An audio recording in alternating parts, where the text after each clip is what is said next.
Bom dia a todos. Na nossa última aula, nós falamos sobre o direito como ciência e sobre o senso comum. Na aula de hoje, nós falaremos sobre o direito, a moral e a justiça. Começando então pelo direito, nós sabemos que as normas elaboradas pelo Estado, criadas pelo Estado, elas são obrigatórias. Nós devemos nos ater às normas do Estado.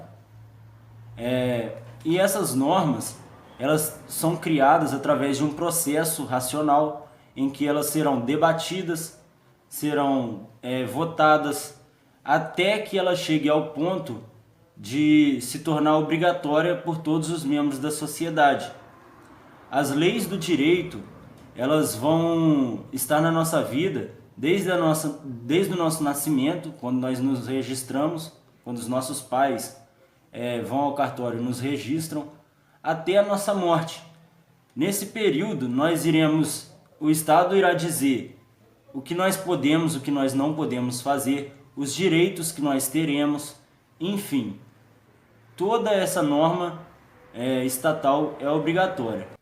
A moral também vai constituir regras de comportamento para os membros da sociedade.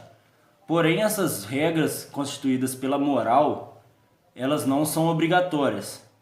Elas advêm da própria sociedade. Por exemplo, o aborto. Para muita gente, a prática do aborto ela é uma prática indesejável, ela é imoral, por conta, muitas das vezes, da religião da pessoa, por ela achar que é uma vida, seria um assassinato. Enfim, para outras pessoas é uma prática moral. Não tem problema a mulher que quer abortar. Essa concepção é individual, ela depende muito do grupo a qual a pessoa faz parte, se ela é religiosa, ou então pode ser que ela seja religiosa e por alguma certa influência não acha essa prática imoral. Porém, o que diz a lei? A lei, até o momento, ela proíbe a prática do aborto. Para que essa lei seja mudada, ela deve ser debatida, ela deve ser votada, enfim, tem todo um procedimento. Já a concepção moral, já as regras estabelecidas pela moral, elas surgem da própria sociedade. A própria sociedade vai mudando, vai se relacionando, vai tendo influências e mudando sua concepção. Certos grupos vão achando práticas imorais e práticas morais. Por exemplo, os meus pais, eles acham imoral a pessoa ter uma tatuagem. Eu fiz uma tatuagem. Não vai ter uma lei que me proíba o uso da tatuagem. É algo totalmente moral, é uma conduta, é uma regra moral. Por quê? Eu fazendo uma tatuagem, eu não vou estar interferindo na ordem pública, eu não vou estar afetando ninguém. Então não é interessante para o direito. Há 3 teorias que explicam melhor essa relação entre as normas do direito e as normas morais. Porém, eu trouxe só 2 aqui por conta do tempo reduzido e as que eu julgo ser mais importantes para o nosso momento.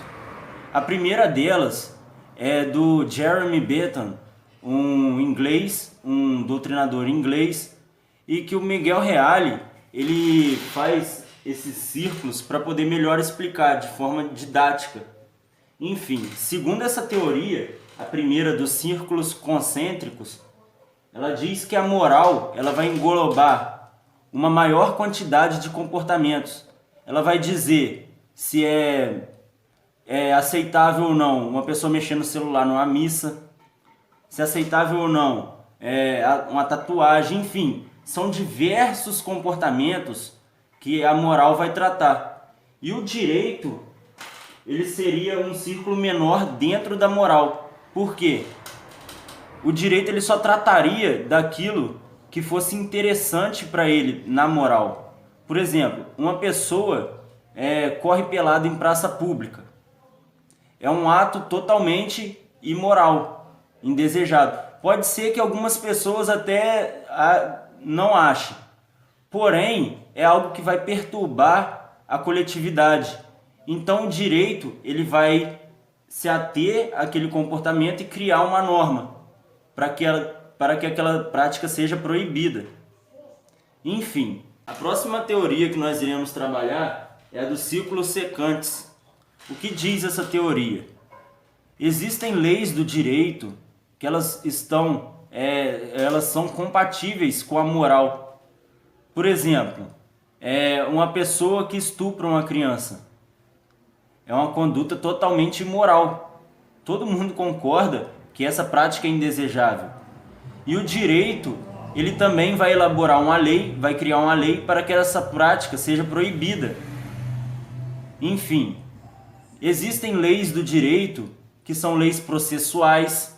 Por exemplo, um prazo para poder entrar com processo, um prazo para poder apresentar uma prova, leis de trânsito. Antes você podia passar por essa rua, hoje em dia já é contramão. São leis amorais, não mexem na moral da sociedade. Não é algo imoral ou enfim, são leis que dizem respeito somente ao direito. E existem leis que são somente morais, normas que são somente morais. O direito ele não vai se interessar. O direito ele não vai criar uma lei me proibindo de fazer uma tatuagem. Isso não vai perturbar a ordem pública, eu não vou fazer mal a ninguém. Enfim, diz respeito à minha vida particular. Eu posso achar isso moral, outras pessoas podem achar imoral, porém o direito ele não vai se preocupar com isso. Enfim, o Estado também muitas das vezes vai criar algumas leis que são imorais. No caso, Miguel Reale dá um exemplo de 2 trabalhadores. Um cumpre com todas as suas obrigações, faz o serviço com qualidade, enfim. O outro trabalhador trabalha já nas costas dos outros, não faz as atividades com a qualidade devida, finge que está fazendo, enfim. Os 2 trabalhadores, por lei, vão receber o mesmo salário. Essa prática, apesar de ser imoral, ela vai ser prevista em lei. É previsto que os 2 recebam o mesmo salário. É o direito, é a lei do direito compatível com a imoralidade. E tanto a lei do direito, a lei estatal, quanto as regras morais, todas elas têm uma sanção, porém com algumas diferenças. Por exemplo, quando você não paga um tributo ao Estado, você não cumpre essa lei, o Estado ele pode te multar. Você não cumpriu a lei, que era você pagar um imposto, por exemplo, então o Estado ele pode te multar. Por quê? Para que você venha a se ater à lei. Olha, se eu não pagar, se eu não cumprir essa lei, então eu vou ser multado. É uma forma de influenciar na prática daquela conduta. Um indivíduo que comete um homicídio, há previsto a sanção de retirar a sua liberdade. Se for provado que você matou, o Estado ele tem autonomia para retirar a sua liberdade. Enfim, é uma forma de sancionar. E também a bonificação. Por exemplo, uma pessoa que paga um tributo antes do prazo, aí ela tem um desconto, sei lá, de 10%. É uma forma de influenciar o indivíduo a cumprir aquela norma. E da mesma forma, as leis morais, as normas morais, elas também têm a sanção, porém elas são difundidas na sociedade, não são oficiais, como as leis do direito. A própria sociedade vai sancionar o indivíduo que não cumprir as normas morais daquela coletividade, daquele grupo.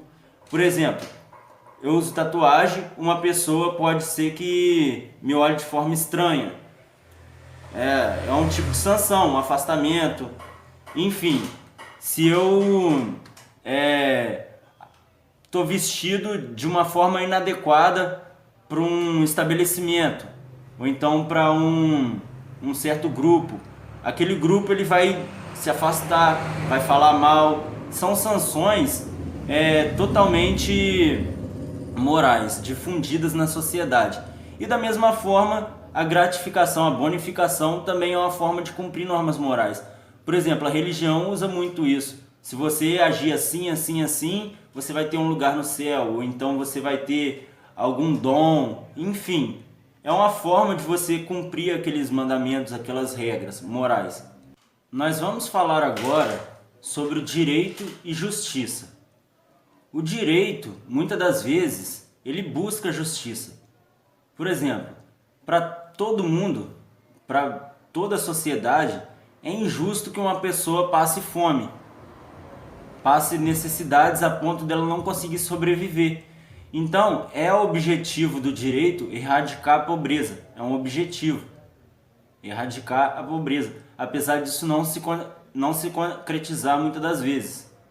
Porém, na maioria dos casos, o direito ele não busca ser justo. Ele não busca ser justo, ele busca ser o direito, ele busca ser a lei. Vou dar um exemplo. Quando uma pessoa vai entrar com um processo, ela pensa ser justo que esse processo seja conforme o que ela espera. Por exemplo, se eu vou processar uma empresa esperando uma indenização X, sei lá, eu acho justo que a minha indenização seja 500 mil reais. Quando eu vou à justiça, eu não vou receber a justiça que eu quero. Eu não vou receber a quantia que eu quero. Pode ser até que eu receba, porém isso vai estar previsto em lei. Eu vou receber o direito. Eu vou receber o direito. Pode ser até que eu perca essa causa. Eu perca a causa e a empresa não tenha que me pagar nada. Porque está previsto em lei. É o direito. Eu não vou receber a justiça que eu quero. Eu vou receber o direito. Para muitas pessoas, é justo que o Estado tenha autonomia para poder matar uma pessoa que cometeu o delito de homicídio. Essa pessoa que matou, ela deve pagar com a própria vida. Para essa pessoa, isso é justo. Outras pessoas vão pensar, não, o Estado não pode ter autonomia para matar o cidadão. Porque o Estado ele deve tutelar o cidadão, ele deve prover condições para o cidadão. Eu vou dar autonomia para o Estado matar uma pessoa que ele deve tutelar. Se isso acontece de forma indireta, por exemplo, se as pessoas estão morrendo dentro de presídios estatais, dentro de instituições estatais, hospitais, é ilegal. A lei não prevê isso. Enfim, o direito muitas das vezes ele não vai buscar justiça. Nesse caso, não importa se eu acho justo ou injusto a pena de morte. Não vai importar a minha subjetividade. Porque a justiça ela é subjetiva, é ponto de vista. Para uns algo é justo, para outros algo é injusto. Nessa situação, vale o que está na lei. O Estado ele não tem autonomia para matar o indivíduo, para retirar a vida. Tem autonomia para retirar a liberdade. Enfim, muitas das vezes, quando nós estamos buscando essa justiça, já tem que matar mesmo, não sei o quê. Na maioria das vezes, nós estamos buscando vingança contra esse cidadão. Porque o crime ele acontece em todas as classes sociais, desde o mais pobre até o mais rico, acontecem os mesmos crimes. Homicídio, roubo, enfim, diversos crimes acontecem. Toda a sociedade comete alguma ilegalidade. E o que nós vemos é a sociedade buscar a pena de morte, pelo menos de forma mais enfativa, para a população mais pobre, para a população que muitas das vezes são vistas como não sendo parte da sociedade. Por exemplo, o indivíduo que mora em uma comunidade carente, ou então se porta de uma forma em que a sociedade tem um certo distanciamento, muitas das vezes eles são vistos como um mal que deve ser eliminado da sociedade. Não são vistos como um cidadão, não são vistos como alguém que precisa de tutela do Estado, que precisa de um apoio da própria sociedade, que deve ser retirada sua liberdade, sim. Porém, não cabe a nós julgar sobre a vida daquela pessoa por não conhecer a vida daquela pessoa, o que ela passou. Enfim, a pena ela deve cumprir. Ela deve cumprir. Mas não cabe ao outro indivíduo julgar como deve ser aquela sentença, aquela pena. Cabe à lei julgar. A lei prevê que deve ser resguardados os direitos humanos, não pode haver tortura, enfim, porque o criminoso é ele. O criminoso é ele vai pagar com a liberdade. Se eu concordo que ele deve morrer, então eu também estou cometendo um crime contra ele. Eu também estou assassinando. É um sentimento de vingança e não de justiça assim, social, não de restituição social, não de restabelecimento do status quo. Porque o direito ele vai buscar minimamente restituir o que foi lesado. Se a pessoa matou, é óbvio que quem morreu, a vítima, ela não vai ressuscitar. Porém, a gente tem que restituir da melhor forma aquela situação. É o status quo ante. É voltar as coisas como elas eram. Nesse caso, não vai voltar como era. Mas na maioria dos casos não vai voltar. Porém, tentar solucionar da melhor forma possível. Na nossa próxima aula, nós falaremos um pouco sobre o objetivo do direito e as características da norma jurídica. Até a próxima aula.